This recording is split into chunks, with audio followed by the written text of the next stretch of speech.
नमस्कार दोस्तों। धर्मराज युधिष्ठिर कहने लगे, हे भगवान, मैंने कार्तिक शुक्ल एकादशी अर्थात प्रबोधिनी एकादशी का सविस्तार वर्णन सुना है आपके मुख से। अब आप कृपा करके मुझे मार्गशीर्ष माह के कृष्ण पक्ष की एकादशी के विषय में भी बतलाइए।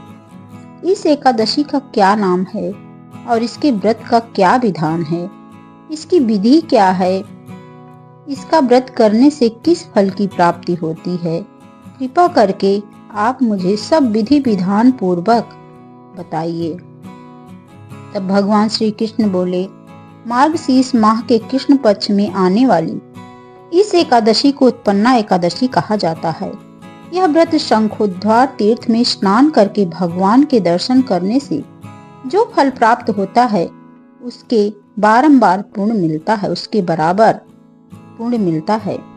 व्रत करने वाले भक्त को चोर, पाखंडी, पर स्त्रीगामी, निंदक, मिथ्याभाषी तथा किसी भी प्रकार के पापी से बात नहीं करनी चाहिए। इसका महात्म्य मैं तुमको कहता हूँ, ध्यान पूर्वक तुम इसे सुनना। युधिष्ठिर कहने लगे कि हे भगवान, आपने हजारों यज्ञ और लाख गौदान को भी एकादशी व्रत के बराबर नहीं बताया, सो यह तिथि सब तिथियों से कैसे उत्तम हुई, यह भी बताइए। भगवान कहने लगे, हे युधिष्ठिर, सतयुग में मुर नाम का दैत्य उत्पन्न हुआ। वह बड़ा बलवान और भयानक था। उस प्रचंड दैत्य ने इंद्र, आदित्य, वसु, वायु, अग्नि आदि सभी देवताओं को भी पराजित करके भगा दिया। तब इंद्र सहित सभी देवताओं ने भयभीत होकर भगवान शिव से सारा वृतांत कहा और बोले, हे कैलाशपति, मुर दैत्य से भयभीत होकर सब देवता मृत्यु लोक में फिर रहे हैं। तब भगवान शिव ने कहा, हे देवताओं, तीनों लोकों के स्वामी, भक्तों के दुखों का नाश करने वाले भगवान विष्णु की शरण में आप लोग जाओ। वे ही तुम्हारे दुखों को दूर कर सकते हैं। शिव जी के ऐसे वचन सुनकर सभी देवता क्षीर सागर में जा पहुंचे। वहां भगवान को शयन करते देख हाथ जोड़कर उनकी स्तुति करने लगे कि हे देवताओं, हमारे द्वारा स्तुति करने योग्य तो नहीं है प्रभु, फिर भी आपको हम बारंबार नमस्कार करते हैं। देवताओं की रक्षा करने वाले मधुसूदन, आपको नमस्कार है। आप हमारी रक्षा करें। दैत्यों से भयभीत होकर हम सब आपकी शरण में आए हैं।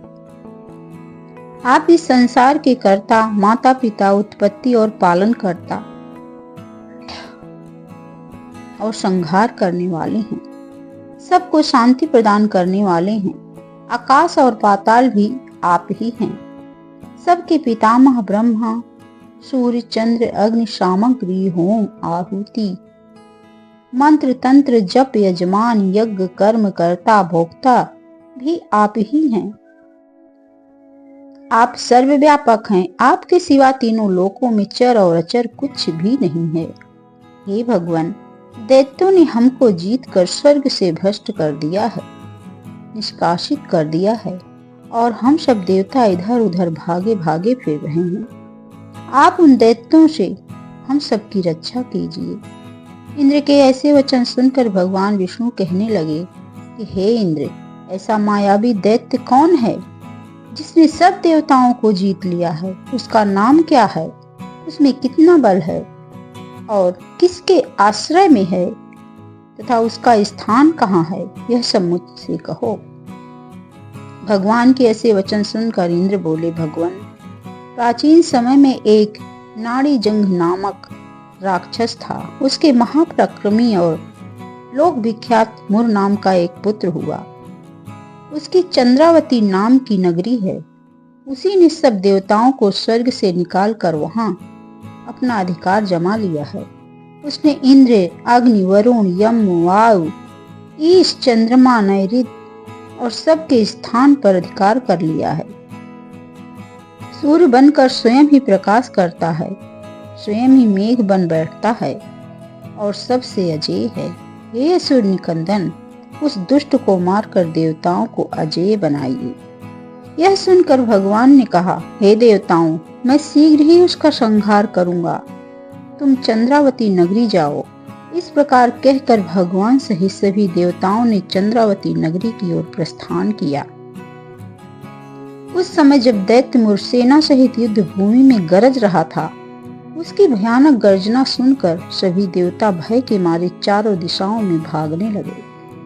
जब स्वयं भगवान रणभूमि में आए तो दैत्य उन पर भी अस्त्र शस्त्र आयुध लेकर दौड़ा। भगवान ने उन्हें सर्प के समान अपने बाणों से बीध डाला। बहुत से दैत्य मारे गए, केवल मुर बच रहा। वह अविचल भाव से भगवान के साथ युद्ध करता रहा। भगवान जो भी तीक्ष्ण बाण चलाते, वह उसके लिए पुष्प सिद्ध होता। उसका शरीर छिन्न भिन्न हो गया, किंतु वह लगातार युद्ध करता रहा। दोनों के बीच मल्ल युद्ध भी हुआ। 10,000 वर्ष तक उनका युद्ध चलता रहा, किंतु मुर नहीं हारा। थककर भगवान बदिकाश्रम चले गए। वहां हेमवती नामक सुंदर गुफा थी। उसमें विश्राम करने के लिए भगवान उसके अंदर प्रवेश कर गए। यह गुफा 12 योजन लंबी थी और उसका एक ही द्वार था। भगवान विष्णु वहां योग निद्रा की गोद में सो गए। मुर भी पीछे पीछे आ गया और भगवान को सोया देखकर मारने को उद्यत हुआ। तभी भगवान के शरीर से उज्जवल कांतिमय रूप वाली एक देवी प्रकट हुई। देवी ने राक्षस मुर को ललकारा, युद्ध किया और उसे तत्काल मौत के घाट उतार दिया।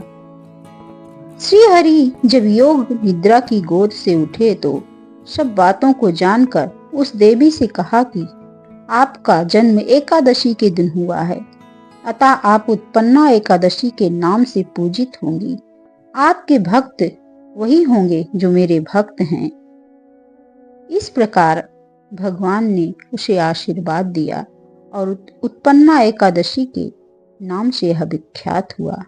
जो भी उत्पन्ना एकादशी व्रत को करता है और इसके महात्म को सुनता है और सुनाता है, उसके सभी पाप क्षीण हो जाते हैं और उसे स्वयं भगवान के लोक की प्राप्ति होती है।